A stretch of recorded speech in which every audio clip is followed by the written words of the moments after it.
বোলপুর পল্লীর এবছরের ভাবনা গোধূলির স্বপ্ন, যেখানে তারা সাধারণ মানুষের দৈনিক যে স্বপ্নগুলো রয়েছে এবং তার পাশাপাশি দিনের শেষে কোথাও গিয়ে যেন সেই স্বপ্নগুলো গোধূলির আলোর মতন মিলিয়ে যায়, সেই ভাবনাকেই তারা এবার তাদের মণ্ডপ সজ্জার কাজে তুলে ধরছেন, যেখানে থাকছে ফুলের মধ্যে আলো, তার পাশাপাশি লোহার স্ট্রাকচারে বিভিন্ন কারুকার্য, এবং তারা জানাচ্ছেন যে এই কারুকার্যের মধ্যে দিয়েই সমাজের যে বর্তমান পরিস্থিতি বা মানুষের যে ভাবনা, মানুষের যে স্বপ্ন, সেই স্বপ্নগুলিকেই তারা তুলে ধরবেন এবং সেটাই মণ্ডপ সজ্জার কাজে তারা ব্যবহার করছেন।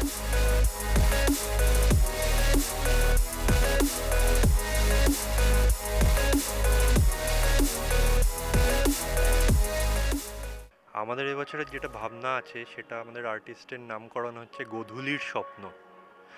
এটা গোধূলির স্বপ্ন বলতে বোঝাতে আমরা কি বোঝাতে চাইছি, এটা হচ্ছে মানুষের জীবনের যে স্বপ্ন, সেইটা আমরা যারা সাধারণ মানুষ আছি তারা সারা জীবন স্বপ্ন দেখি। যখন থেকে আমরা বুঝতে শিখি কিছু একটা হব বড় হয়ে, সেই স্বপ্ন আমাদের অধরা থাকে কেন, আমাদের বিভিন্ন কাজে বিভিন্ন বাধা আসে, কিন্তু জীবনের মই ছুঁতে ছুঁতে আমরা সেই স্বপ্নে উঠতে উঠতে আমাদের বয়সকাল হয়ে যায়।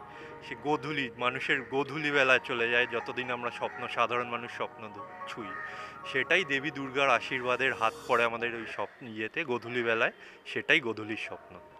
আমাদের এখানে লোহার কাজই বেশি প্রাইমারি, তার সঙ্গে লাইট, কাপড়ের কাজ, এলইডি লাইট তো বললাম, এই হচ্ছে আমাদের মেন মেটেরিয়াল এখানে। এই যে ঝাড়টা আছে, এই ঝাড়টা আমাদের পুরো মানে এবার এই প্যান্ডেলের যতটা স্পেস আছে পুরো স্পেস জুড়েই ঝাড়টা তৈরি করা হচ্ছে।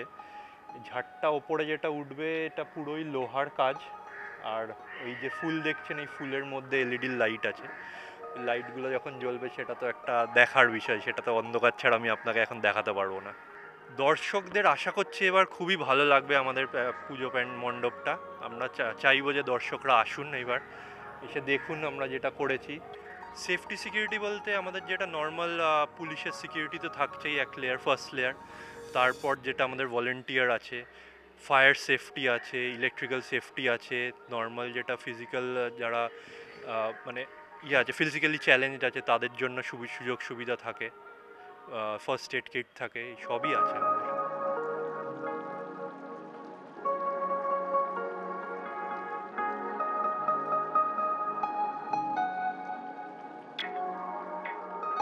তারা এখানে আলোর ব্যবস্থা রাখছেন, পাশাপাশি থাকছে ঝাড়বাতি, যে ঝাড়বাতি নাকি দর্শকদের নজর কাড়বেন, এমনটাই কমিটির সদস্যরা তারা জানাচ্ছেন।